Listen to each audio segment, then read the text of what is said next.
Cashflow Investors live, and I was almost running right here in the studio, and I even forgot exactly what I was doing. So, anyways, so as every single Monday, we answer some Q&A, and we have a bunch of questions that come in from the group, that come in from Facebook, that are asked via Mastery. So we're going to kind of jump right into it. And again, remember, the best way of helping us grow, get more and more of this content, is by share it with your friends, have other people that are interested in real estate, have them join the group. It's 100% free, of course, and you help the community grow. So having said that, let's get right into it. So the first question that somebody asked was, how do I get all the probates that are filed through Cook County or some of the counties in the country? So there are a couple of different places you can get it. You can either buy that particular list.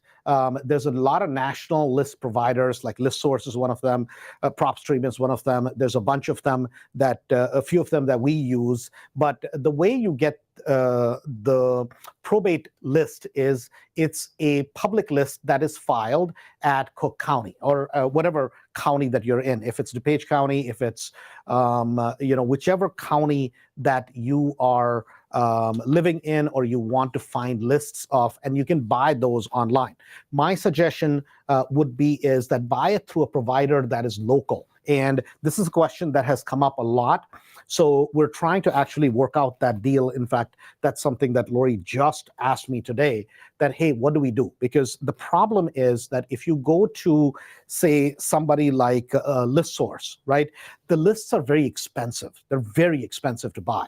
And there are a couple of good quality providers here in the Chicagoland area that I think if you are going to go to them, they will do a good job. And the pricing is very, very fair. So we will provide that for you. But the lists, the way these are gathered is you can go to the Cook County, Cook County docket and basically go pick it up, go pick up that list basically from Cook County. It's free. You just have to go there and physically download it. Now, you may be able to find it through Cook County also online, or DuPage County. Just call the county and ask them, hey, how do I access that? And this is public record, mind you. You don't have to pay for this. Only problem is they don't give you as a list, right? You have to go through each record, and that's how you get that. So what these list providers do is they put it all together for you, and we will provide that for everybody so that everybody can get that. So hopefully that answers that question. The second question was, do you recommend using an ARM as an option when refinancing? Now the rates are high, and those ARM loans are coming to maturity. What rates are you receiving now? So guys, listen, anybody who's a national economist or whatever, right? Real estate, it's the funniest thing, right? Always is interesting to me that Realtor.com, which is the real estate, all the realtors, that organization, they have this guy that is supposed to be their chief economist. I'm not exactly sure what this damn chief economist does, because they never seem to be right. Right? I mean, they clearly have a PhD in economics, but yet they don't control the rates. They're just basically a talking head and one of those positions that they don't invest in real estate, clearly, right? They own nothing, and yet I'm supposed to somehow pay attention to their economic forecasts. Well, I don't need economic forecast from somebody who's not even in real estate, right? If you don't own any real estate, I'm sorry, but I am not going to take advice from you. Right? Unless you own lots and lots of real estate, and unless you really have tabs on it. To basically take the information that is from the feds and supposedly be able to decipher it and supposedly be able to tell me that what I should be doing with my investing, that's silly, right? Because if I'm on the ground and I'm actually involved in real estate, then why would I take opinion from you? So I'll give you guys an example, and I'll get into this question here in a second. So think about what a lot of people will say on the average, right? The average homeowner will be like, oh my God, right now the rates are too high, so I'm not buying, which is fine, which is a personal choice. But that has nothing to do with investing, right? Like me, I was looking for a house, right? And I was like, well, maybe I should buy a bigger house, right? I live in a small condo, and I was like, okay, and I had a budget. For me, the budget was I'm willing to spend about $10,000 a month in terms of a house payment, right? So $10,000 a month, what can you buy? Maybe a $2-3 million house, depending on what your taxes are, right? And how much down payment you put down. And then when I realized, I'm like, listen, the rates are high. Do I want to lock in a 30-year rate on a property that I live in and I'm one person? So what am I going to do? Buy a 4, 5, 6,000 square foot house and use one bathroom and one, maybe the kitchen barely, and one bedroom? And if a really good deal comes along, I'll buy it, right? That's for my personal house. But yet investing wise, the rates have no effect on me, right? If I can make $500, $600, $700 a month per property as a rental, if I can make money on flips, like flips right now, they're hot, man. They're selling, they're hotter than ever. I mean, people were thinking the interest rate is going to go up and flips are not going to sell. Guys, flips in the right areas, they are selling like hotcakes. I mean, they're really, really selling like hotcakes as long as you are in the right areas and you watch your numbers. I wouldn't do super expensive flips, but in the medium price range, flips are doing extremely well. And I say that because the reason is a lot of times people will try to predict what's going to happen with the interest rates. People are going to, I don't think in the short term, the interest rates are going anywhere. That's just my opinion. Why? Because inflation hasn't come down. It's that simple. So the Feds put a lot of money into the market during Corona. And not only that, but then they put excess amount of money into the market.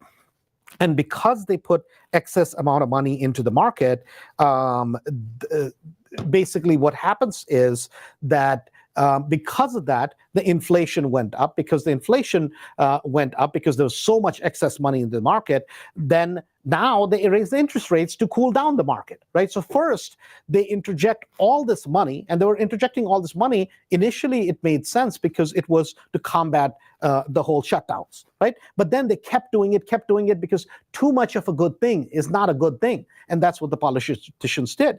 So coming back to this whole idea of ARM on an basically taking an ARM on a refinance loan, I don't know, right? I don't feel for the next 2 or 3 years, this is just my personal opinion, that the rates are going to go anywhere.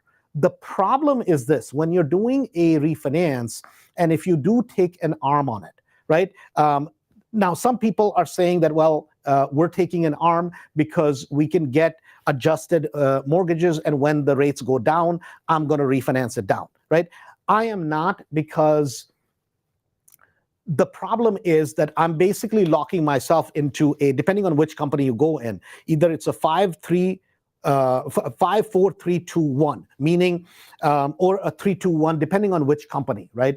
So depending on the company, you're going to get rates. Used to be that if you get an ARM, you get a much better rate. But right now, that's not the case. So I'm doing 30-year fixed. I'm not saying that that's what you should do. I think you should put on paper that, hey, if I have an ARM, then if it's just adjustable rate mortgage, then it's going to adjust at a certain point. So if you feel that it's going to be 3 years, I don't think in the short term the rates are going anywhere. I think the rates are here to stay for now. And then in the longer term, the economy has to cool down. The economy is not cooling down at all. I know people are like, well, there are job layoffs. Are there some? Yes. Are there some kind of hiccups in the economy? Yes. But we need a hiccup. During Corona, nothing happened. I mean, nothing happened. If anything, people had more money because we just printed free money, right? The economy should have cooled during Corona, but at least in the United States, it did not. If anything, it picked up steam, and it picked up steam at an unprecedented level, right? People were buying. I mean, hell, people were getting checks in the mail because of this, half the fraud they committed. There were more expensive exotic cars that were sold. There was more shit that was sold during that time. Why? Because people had free money, and even people that got PPP, whatever those loans were, right? A lot of them that were business people, they got those loans from the government based on payroll, based on different things. And guess what? They did. They took the loans on a 30-year at a 3.5% rate, and they went bought more real estate with it. The smart ones bought more real estate with it, right? The other people who were dumb, they just went bought exotic cars. They did stupid things with that money. But To me, I am not doing adjustable rate mortgages. I believe if you talk to Rahul, he's doing some adjustable rate mortgages because he's like, man, in 3-4 years, probably we're going to do a refinance. So I'm just going to do an ARM now. But I think what you should do is you should really have both of them on a piece of paper. And then guess what? If you're not planning on selling the properties anyways, I think you do a 30-year fix. That's my personal opinion. But you should do an adjustable rate mortgage if you think that the rates are going to be lower. And I would not be telling you the truth if I told you that I know what's going to happen in the future. I don't know, right? One thing I know for certain, that it's not going to be the same, right? That's one thing about life we know, that if the numbers are high today, it's going to be lower at some point. If they're lower, it's going to be higher at some point, right? So, and I don't even know if the rates where they are is the right place or not. A lot of people are saying, oh my God, interest rates are high, interest rates are high. Well, I don't really care where the interest rates are as long as we're making money, right? As long as everything adjusts. If everything adjusts to that level, then guess what? Then it is what it is, right? If the interest rates are where they are right now, I'm getting loans at somewhere around 8%, 7.9, 7.75 to 8%. That's what I'm getting. Now, if you go back year and a half, 2 years ago, right? At that point, we'd done 60 or 70 refis. At that point, it made sense to buy the rates down. Right now, for a couple $1,000s, you could buy the rate down. Right now, to buy 1 point down, you're going to have to pay $8,000, $9,000 up front, right? On the front end to buy that rate down. So then it just doesn't work out, because to get the recovery on it is going to take you 5 or 7 years, 10 years down the road to get the recovery on buying the point down. So that's what it's going to dictate, is you got to put it on paper, and then you have to decide whether it makes sense for you to buy the rate down, whether it makes sense to keep it there, or what do you do with it. The next question was, what are some good questions to ask a GC? This is always interesting. So what are some of the good questions? Number one, you should, when you're hiring a GC, try to hire somebody that has some experience that is based on other people that you may know, other people that you trust that have worked with that person. Just because you hire a GC doesn't mean it's going to work out for you. So I'll give you a few examples GCs don't work out, right? And these are some of the most common ones. Number one, a great GC may not work out for you because if they're good, right, and they get a bunch of referrals from a bunch of people, and they start getting a lot of business. So suddenly they're good when they're doing 1 or 2 projects. They suddenly take on 5, 6, 7, 8, 9, or 10 because they're trying to grow, they're trying to scale. Guess what happens? They go sideways. So they were great, but yet when they tried to grow that GC business, it's very hard to scale a rehabbing business, because as you start scaling a rehabbing business,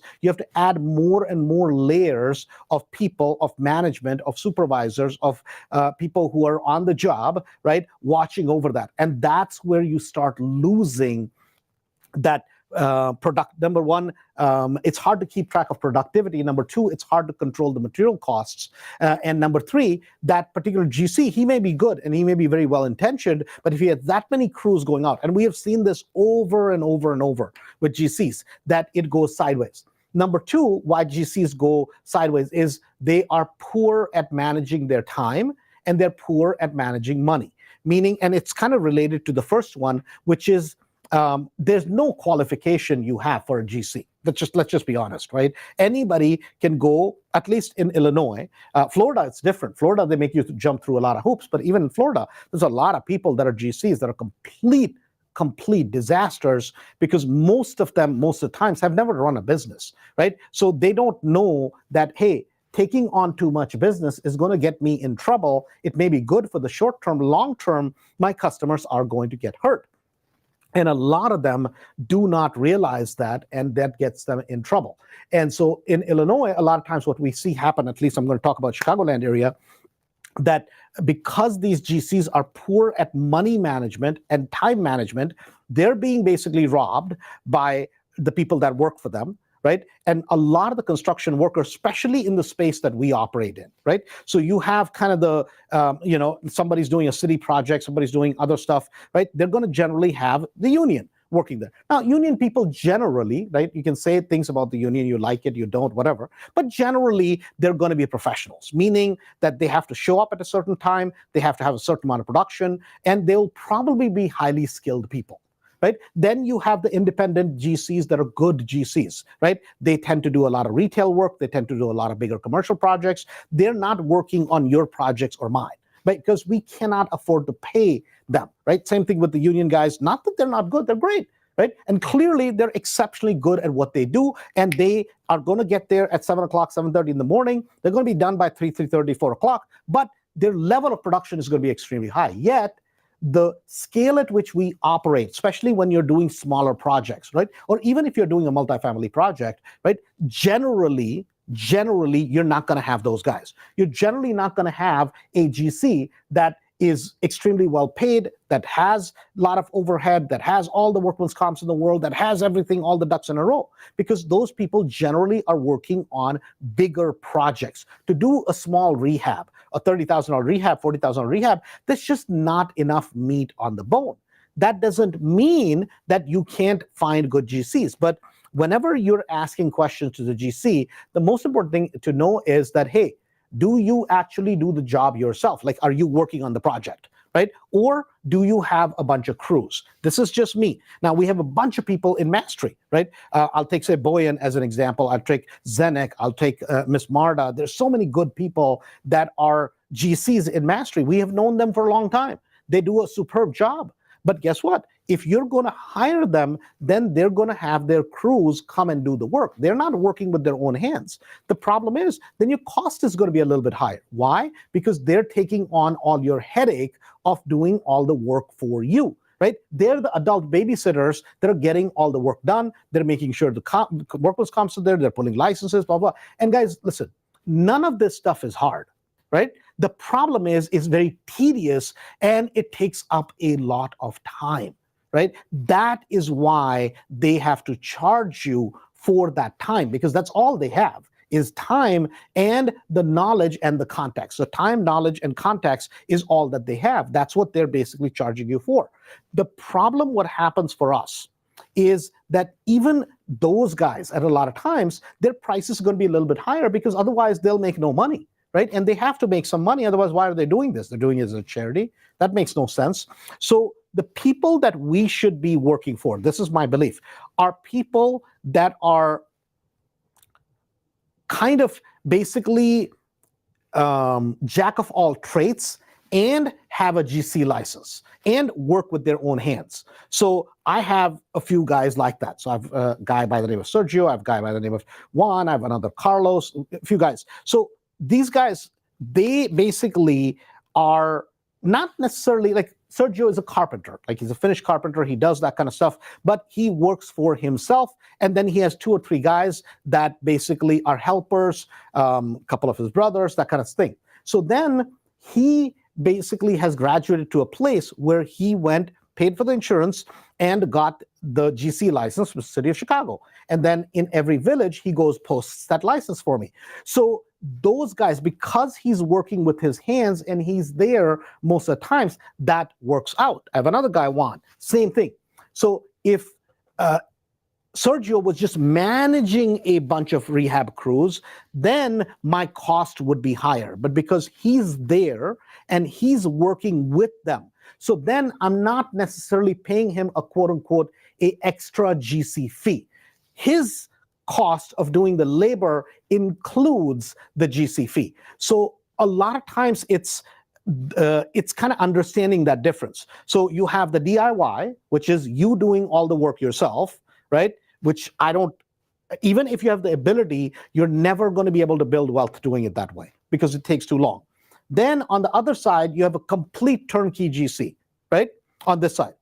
I feel for most people, you'll end up somewhere in the middle, meaning that you're going to do a hybrid GC sort of situation like we do in-house, which is that these are not people that we have on payroll. These are people that are 1099. We get them, we basically have them buy the job. So at a time, I'll give Sergio 3 or 4 properties, right? Same thing, I'll give Juan 3 or 4 properties. At the same time, we'll give Carlos 3 or 4 properties. So for electrical, let's say, right? I'll tell Sergio, hey, we're going to use Julian from Mastery, or we're going to use somebody else from Mastery.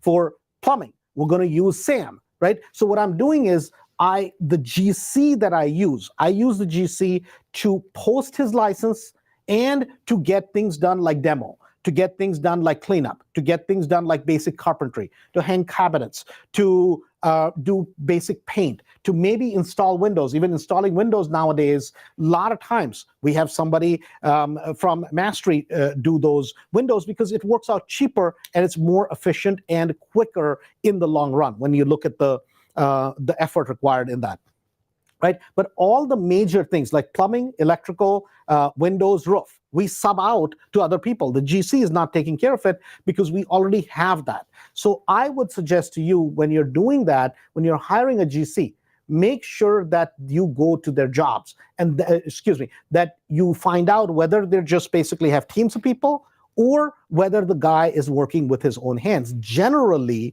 the people that you find like that, generally, they're not going to have fancy trucks. Generally, their English may not be that good, because the reality of the situation, at least living in Chicago, I'm not saying every time, but a lot of times they're going to be Hispanic, a lot of times they're Polish. Generally, Polish people are going to be more on the electrical, plumbing, those types of things, right? Generally, Hispanic people are going to be on the carpentry side. That's just kind of how it breaks out, right? But you want a GC that works with his hands, meaning he's at the property. If he's at the property, generally, I'm not saying a statement that is, well, that's how it is always, right? Generally, that is going to work out a little bit better for you. And generally, if they're doing 1 or 2 jobs, that is going to be better. Now, what you have to be careful about is with these people, generally, they want to get paid every Friday, because that's how they make payroll for their own guys. And generally, you're paying them. So the way I do it is I pay them through Zelle, because immediately the money goes there. I have a track of exactly what I paid. So accounting-wise, it's very simple for me. All I have to do is put the property address, boom, money is Zelled, and we're done, right? And then they know that they don't have to wait for checks. They don't have to wait for anything. And generally, these are people that I have built trust with now. Initially, whenever you hire these guys, the way you do it is you tell them up front, hey, listen, whenever I work with somebody or we work with somebody, use the term we, don't say I, right? Like, we do a lot of projects. Who's we? All of us together. If you're a part of this group, all of us together we're talking about, right? That we will pay on Fridays based on what the work is done. Now, if it's a plumber, his work is done on Monday, and let's say he had bid a contract out for you for doing rough plumbing, let's say, and it's $4,500. Generally, what I would suggest to you is don't pay $4,500. Say, hey, man, I got you for $3,700, $3,800, $3,900. Pay something like that. Don't pay in full. Now your plumbing inspection gets done and your rough plumbing passes, right? Now he said, but yeah, you still owe me $600. I got you, man. I promise we'll get there. Right now, this is what I got. This is what I would do it. Run a little bit behind. Then he gets the final plumbing done, right? Which is trim plumbing. At that point, he said, well, we fast trim. Now I need to get paid. Now pay him the rest of the amount. But again, run a little bit behind, right? Here's the reason why. Because invariably, and this happens all the time, it's maybe no fault of his or no fault of the electrician. What happens is that a lot of times the final inspection of the house comes up, and then they'll say, well, there are 2 things in plumbing that was missed, right? And now you're like, hey, man, you never brought it up. You gave me a pass for rough plumbing, for trim plumbing, and now you're bringing this up. Now you call the plumber for 2 little things, and then the plumber doesn't want to come out, the electrician doesn't want to come out. Why? Because it's been paid in full. And he's like, man, if I go it's not that they want to not do your work, right? The problem is it's too small a work. It's a couple $100 worth of work, and it's going to basically, by the time he drives there, he gets the work done, goes back, more than half his day is shot, right? Now you're like, hey, man, there's $200 worth of work left. This guy didn't do blah, blah.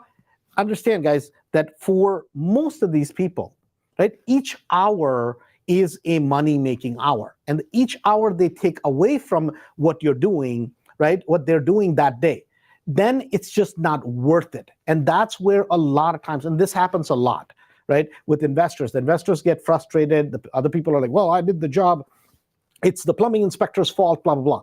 And it gets lost in the shuffle. But yet, if you have bigger chunks of money that are held out, but don't, now understand, if you have a plumber, you have a good electrician, you have a good person who does air conditioning, right? Don't just not pay them, or don't just hold their money back for the sake of it, right? The way I do it is I look at it at a time. I'm giving out 5, 10, 15 jobs at a time, right? We're back to back to back projects, or we have a bunch of projects going on at the same time. So guess what? If I paid you in full on this job and you're doing 2 or 3 other jobs for me, then, and you don't come back and finish this, I'm going to stop your payment on the next job, right? That you've already done the work on. And they know that. And most people we work with, like, let's just say if it's, I'll take Ms. Biera. Ms. Biera does a lot of our HVAC, right? From, what is it called? Heat and Cool. I forget her name. I forget the name of her company. But anyways, Cool Heat. What kind of name is Cool Heat?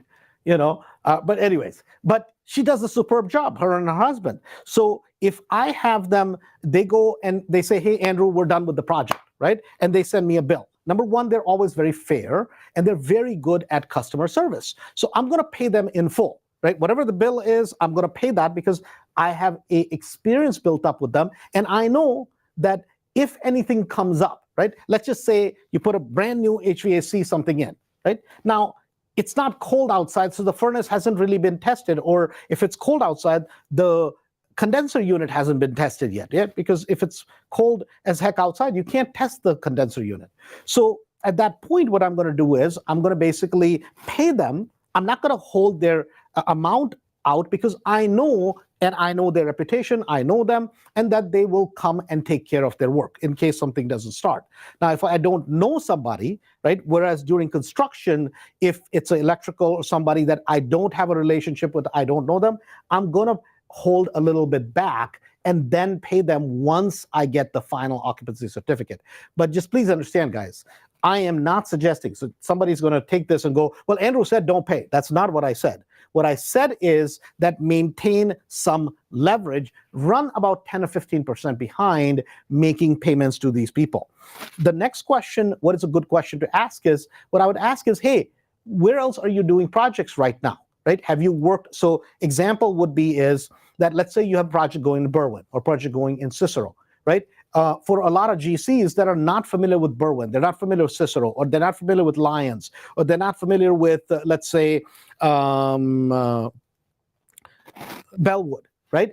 Some of these towns are tough to work with. Calumet City, another one of those, right? They're very profitable, right? Berwyn, you do a property well, you can make a lot of money. There's a lot of wide margins in Berwyn. Bellwood, same thing, a lot of wide margins in Calumet City. Right? I mean, just we're talking about rips. You can make nice big rips over there. But the cities are bloody nightmares to work with, right? And if the GC is not familiar with working with them, guess what? Right? You need to know that. So you can easily find this out. How do you do that? You pick up the phone, call the city, and say, hey, do you have this XYZ person registered? If they're registered and if they've pulled licenses before, now you know. So you don't have to just take the GC's word for it. You know if they're registered. This is something a lot of times people don't think about. What I would do is, if you're looking for GCs, another thing you could do, you can go to the village and request a list of the plumbers that have worked there. Like I know Berwyn gives it out, Cicero gives it out. A lot of these places give out a list of people that are approved with the village already. Lyons, same thing, right? You can go get that particular list right from the village. Now, I can't obviously vouch for their prices because I don't know. But the good part is if they already know the town, they may already know the inspectors, they may already know everybody. And a lot of times it will save you a lot of headache, a lot of time, especially in villages, excuse me, that are difficult to work with. But you can actually go to the village and get a list of people that are already registered with those particular villages. So the next thing question comes up is, hey, what do I do if I have a problem with a GC and they threaten they're going to record a lien if I'm not going to pay them. So here's what I would do, right?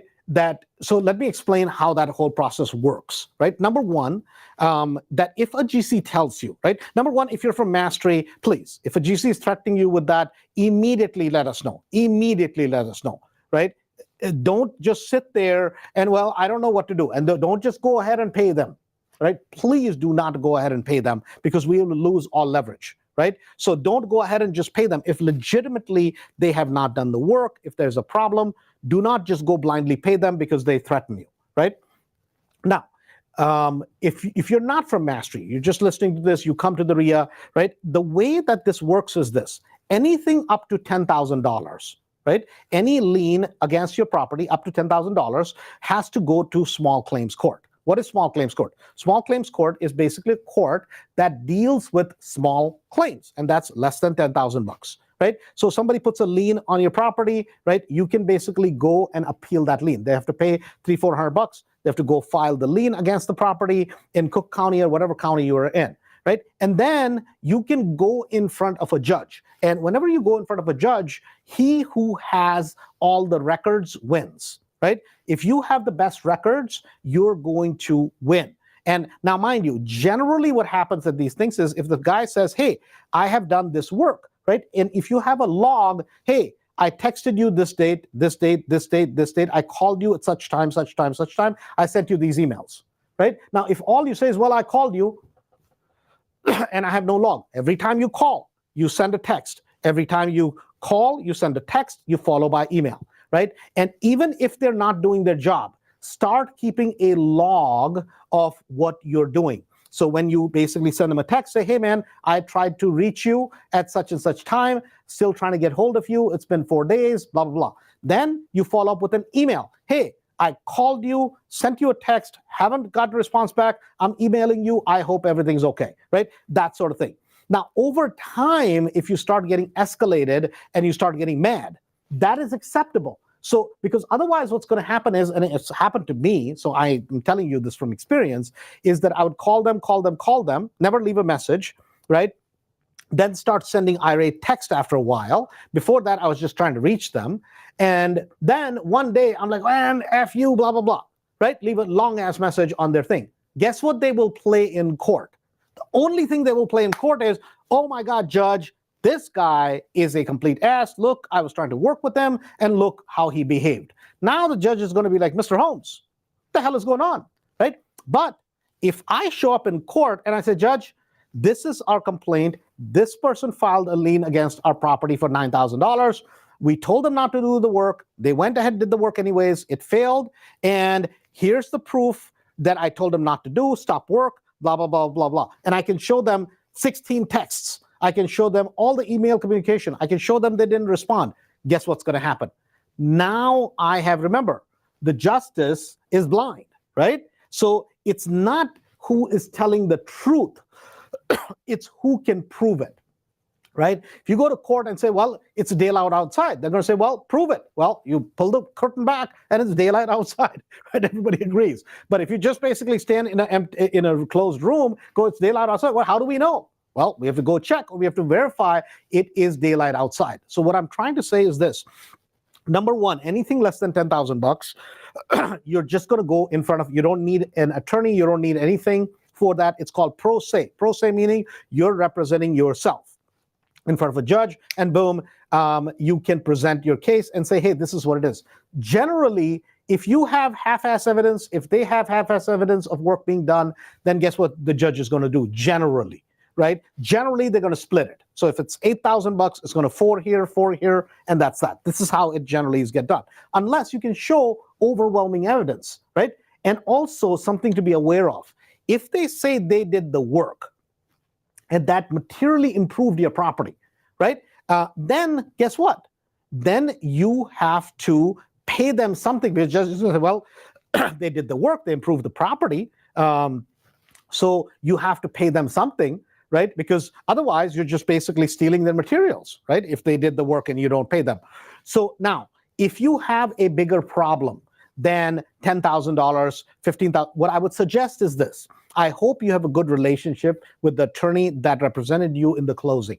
I would suggest that you contact them. So if you're from Mastery, contact Gina Diaz or contact Gary if you work with Gary's office, right? And let them know, hey, this is a problem. How do I deal with it, right? Get them involved early to try to resolve this problem before it's too late.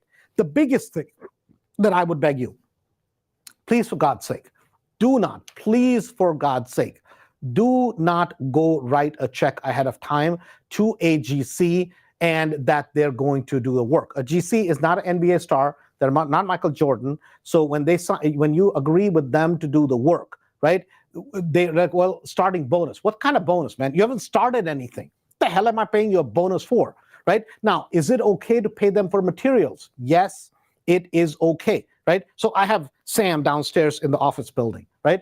And I love Sam because he bends over backwards to help us. But a hell of a lot of times, right, he'll come, Andrew, man, we're going to start the work. Can I get 4,000? I'm like, 4,000 for what? What work have you done? What work have you done? Well, for materials. Well, is it $4,000 for materials right now? No, it's 2,000, 2,500. Okay, I'll pay you 2,500. Why? Because I have paid him $4,000 and $5,000, and then he's trying to basically, rob Peter to pay Paul and then forward all the time. So he gets behind. Not that he's trying to screw me, right? He bends over backwards to do a lot of favors for me. And I'm saying this online in front of everybody. And he's downstairs. He knows my opinion about this whole thing. That a lot of times what happens is most GCs are not trying to cheat you. They're poor money managers when they're working with us. Guys, understand. Whenever most GCs, most contractors work with us, right, they're not working with us because they're the most sophisticated people. A lot of good, sophisticated GCs, our jobs, when you're doing a $30,000, $40,000, $50,000 rehab, it doesn't have that kind of margin that you may think, right? It's not worth for bigger contractors to take on our jobs because it's a pain, right, to do a lot of these small jobs. It takes up a lot of time. And so it's important to understand that basically we're fishing in the bottom 20% of the barrel. And then the inherent problems come with that. So we as investors have to understand those things, that we're kind of dealing here. If we're dealing up here, then it's different. The problem is the margins aren't there. Because the margins aren't there, we have to deal with it at the level that we have to, right? So hopefully that makes some sense. It's always fun to be able to answer these questions, to be able to have further commentary and discussions about this. Please keep sending in these questions. Please make sure you like us, love us, and share the group so that we can continue to grow. This is Andrew saying thank you very much, and we will talk to you on Wednesday.